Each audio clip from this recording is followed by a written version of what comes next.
the first 10 years of Disneyland, George Bruns and I did everything out there. Among those first attractions at Disneyland, what music were you specifically responsible for? I was Among that first batch of Disneyland? the first batch. Well,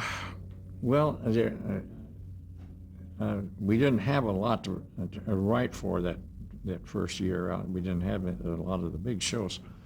But I remember I did the Wishing Well song where the well was working.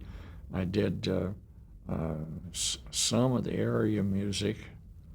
George, the only fully finished show was the Tiki Room. And George did that. I never did anything on the Tiki Room. But there was in the what land is it?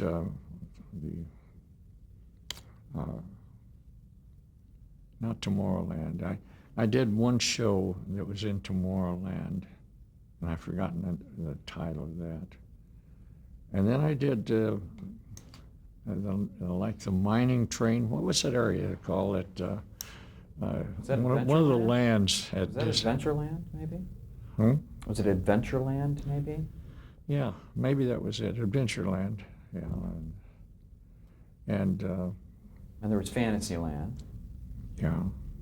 And you worked on music for the Haunted Mansion, I think. Yeah, I wrote that song too, with Ex Atencio, who did the lyric.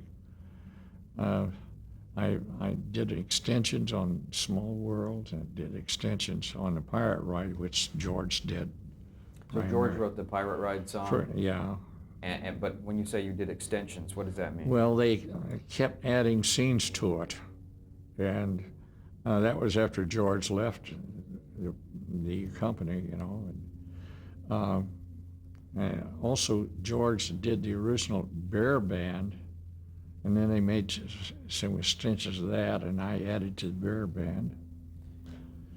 Was it a different kind of challenge to write for theme park music? I mean, really, nobody had done that, I think, before Walt Disney came along. No, yeah, it was a challenge in that, especially when we got to Walt Disney World, where we had audio animatronic figures and film running in these shows at the same time, and I had to work a system to synchronize with the audio animatronics. So it was technically more complicated than maybe anything you'd ever done. Right. We had to work out the system on it. Okay.